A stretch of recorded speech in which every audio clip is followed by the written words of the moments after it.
Every day, you essentially pay your dues by doing the harder thing when it's the right thing to do.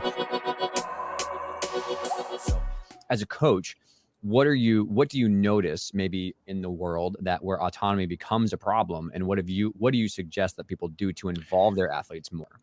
Well, I think first I think we can establish what we mean when we talk about autonomy, because it can be very challenging in a sport like gymnastics, where many of the athletes are underage. Like a vast majority of them are underage. Autonomy has a few different definitions. You can have a legal definition of autonomy, and then you can have a philosophical definition of autonomy. The legal definition is pretty simple. You have autonomy once you become an adult and you have all of your rights. And at that point, those rights exist under the law and they're unquestionable. If you're underage, you don't technically have your own autonomy. You're under the guidance of your parents or your guardian. So gymnastics actually, I think, has a larger challenge than many other sports, because not only do we have a crisis with autonomy, but we also have a crisis where these aren't people that the law recognizes as being fully autonomous. The contrast that I've looked at in my conversations with my professors when I talk about my work is that they bring up the importance of agency and childhood agency. And agency is slightly different than autonomy. Autonomy would be the right to self-governance, where you can make your own decisions. Agency is really the concept of the self and the control of the self. So you can't necessarily take away someone's autonomy if they're an adult, but you can take their agency away. They might not be able to consent. And in that case, we would say they don't really have autonomy, and we would go with a surrogate. You could imagine somebody who is in a coma, but they still have an agency. Sure. Somebody loses their agency when you start telling them that they're not in control of their own body.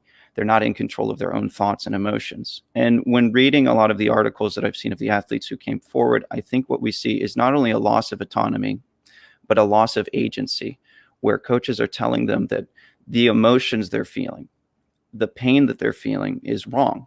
They're not only taking it away where you're not allowed to make decisions, they're saying that you as a person are not the authority over yourself. You're not the authority over understanding your emotions or your pain and suffering. And you can see this in very innocent things where coaches will kind of quickly do this, where it's like, I come over and I say, hey, my wrist really hurts. No, it doesn't. You're fine. Well, what did I just do? I'm reinforcing to the kid that you don't know whether or not your wrist hurts or not. And when I'll talk to coaches, they'll be like, well, they could be faking it. It's like, well, they might be, but they might not be faking it. So you can have a conversation with them. That's a mindset that you'll find throughout all of Western culture. It's actually a Platonic idea that the reason people do bad things is because they don't know any better. And that through education, you enlighten the people. And it was one of the ideas that was Platonic's ethic, or Plato's ethics. And it was the philosophy of Socrates, where he would tell you that he's not teaching you a thing, he's getting you to remember a thing. Because they had this conception that when you were born, you had all of your knowledge and then you forgot it. And so everybody would want to be good and would strive for perfection, but you've forgotten how to do it. So through education, you can then develop a better moral framework. I think that it's not a hostile idea. I like the concept. I think it can trick us sometimes, where we think that because we're learning a new idea, that means that we're constantly improving and getting better. Which isn't to say anything anti-education, like go out, read, study as much as you can, but you have to do it in a way that's critical and really examine what's going to happen afterwards. It's not enough to just read the latest studies that are coming out. You have to then examine what that implication is going to look like. And it's okay to keep doing a thing if you think that it works a little bit better. But you should be going out and studying and being mindful of what's going on. And what I find very challenging as a coach is you're kind of asked to do everything. I don't necessarily think it's sometimes the coach's fault. We kind of put ourselves in a position where we're everything. We're just like, I'm going to be your strength coach. I'm going to be a therapist. I'm going to be a gymnastics coach. I'm going to be your nutritionist. It's like, you don't have to put yourself into that situation. but because enough coaches do, you feel pressure to also do it. And that can also be an issue because you get overwhelmed and you can get burnt out very quickly. And it's like, do I really want to go up when I'm done after coaching 7 hours today and start reading some research papers that came out, about whatever body part that I've been, it can be dragging, that line of thinking can get you to what I've seen a potentially dangerous mindset in coaching. I agree with your point where we want to teach these kids more than just gymnastics, but I'm very hesitant when we start to think of coaches as teaching like the positive values. Something that I've experienced in my time is coaches, when they describe their job, it tends to be that they describe themselves closer to educators and teachers. Where they're teaching the value system, and like the gymnastics is the gymnastics, but like what you're really learning is the discipline and the self-motivation and all of these different value systems. And I get very nervous with that because that's a hat that a coach is putting on that I'm not sure they understand the implications of what you're really putting yourself into when you say that's what you're doing. Do we really think that gymnastics coaches are the arbiters of how to live a good life? Right? Do they really know the value systems that's going to go off into the world and make these kids better human beings? Because I know a lot of coaches, I could probably count the ones that I would trust to teach my kids a value system on like my one hand. It's not to say that coaches are bad people or that they're teaching bad values. It's just that the idea that you know what's better for somebody else, or you know the lifestyle that somebody else should be living, and then you're going to bestow it upon all of your children is very dangerous because you're thinking of yourself as being above them in a category. And that idea is described as being paternalistic. That's when I'm acting in a way where I think I know what's best for the people under me. Paternalism can become very dangerous if you are an authority figure and you start acting in a way where you know what's best for everybody that's underneath you.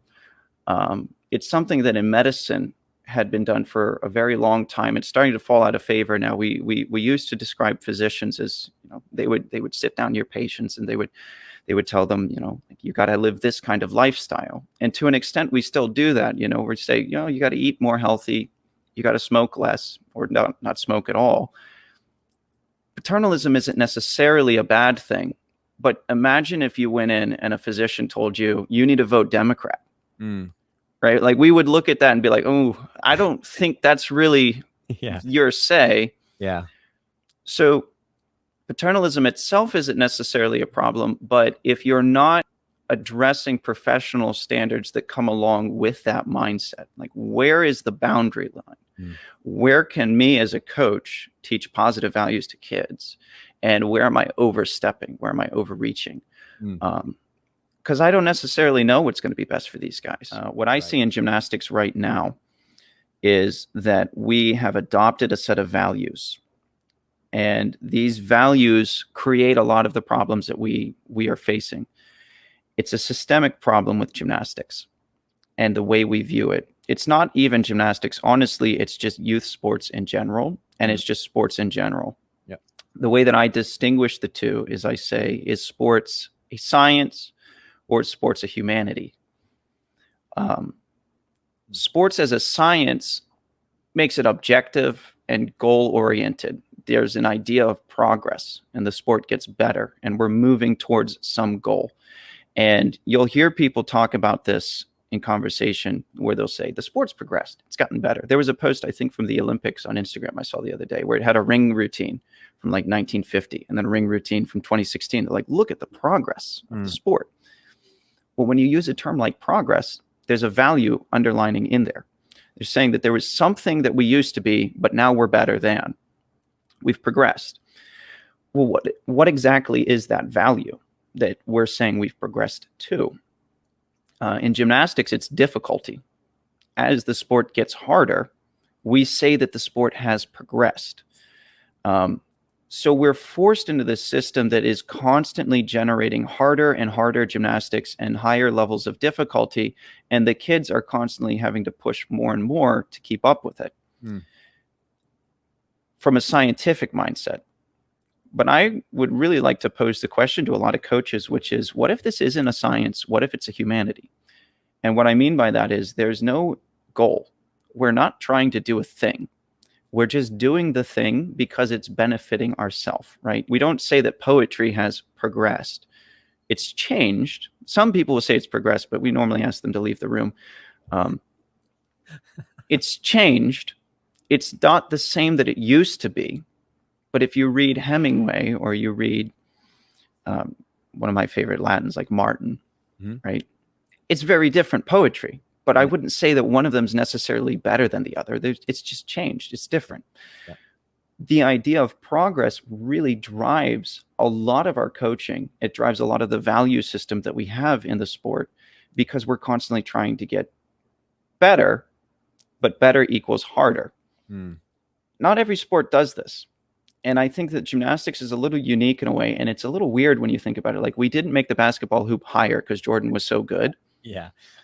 We didn't make the swimming pool longer because Michael Phelps could swim so fast. Yet in gymnastics, we're like, well, now we have to have a D dismount. Right. C's aren't good enough anymore. Actually, we're going to devalue the Yamawaki. We're going to take the straddle plant out of the code. We don't need that anymore. It's too easy for us. With many layers. And I use the devil's advocate in me says, you know, a lot of people I hear from is that, well, they feel as though they're stuck between a rock and a hard place, and the treadmill of the sport at an international level is so demanding uphill. Whereas, like, okay, so say we put training hour limits on young kids and we do whatever, the NCAA competitiveness to get a scholarship, people are going to bend the rules. People are going to find a way around it. They're going to train more hours, and they're going to get the scholarship that little girl dreams of, or that little boy dreams of.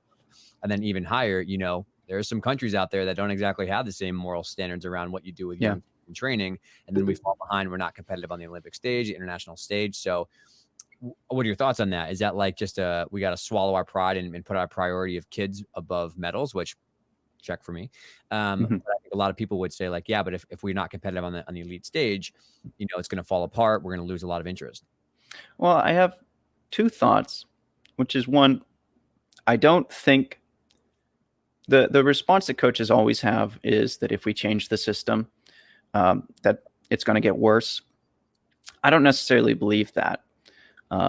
It's not necessarily going to get, our gymnastics isn't necessarily going to get worse. I'll use men's gymnastics as an example because that's the discipline I'm in.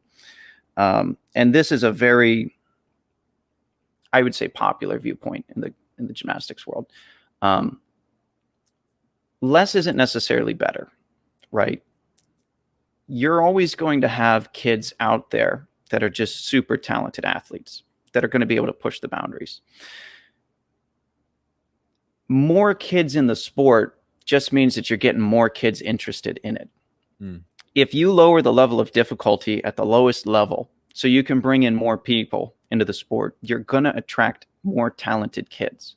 If we have 100,000 guy gymnasts in the country, I guarantee we're going to have better gymnastics because we're just going to have such a sheer volume of kids, like, right? Women. But if you just try to tinker away so that only the best can get through the sport, and like there's no room for anybody else, like, because currently men's gymnastics has no room for mediocrity. Like, if you're just okay, what are you doing? Like, go play a different sport. You'll get a scholarship with that. You have to be the best of the best to go anywhere. But if you open the doors and you allow more kids to come in, your sheer volume of athletes, you're going to have better guys. I guarantee it. If you make it easier for the lower levels, you're going to have kids that are way better at the top. My second point is the fear of falling behind the international stage kind of goes back to what I was talking about earlier, which is that outcome thought process, right? The action versus the outcome. If the act of having a slightly more toxic sport allows us to be dominant on the world stage, is that something that we would want to put in place? The outcome of us being the top of the international stage, does that outweigh abusive practices? You know, like, everybody is very quick to jump on USAG and criticize what they're doing, but then they're also very quick to praise when we win everything. Well, you're praising the process, or you're praising the outcome, but not talking about the process. Do our values say that we want to keep the kids safe? Or do our values say that we want to win medals. We say we want to keep the kids safe, but then as soon as a suggestion comes up where this will increase the kids' safety, but it might decrease our ability to win, everybody's very quick to be like, I don't know about that one. You know, like that's a lot to ask from me. I mean, I'm not about medals. But like, do we really have to make that sacrifice? I would say we should, because I think it's a false dichotomy to say that keeping the kids in a safer environment will mean that they're not going to be as effective at the Olympics. I think that it's the opposite. I think that they'll be in a much better place. I would agree. But it's hard. It is. It's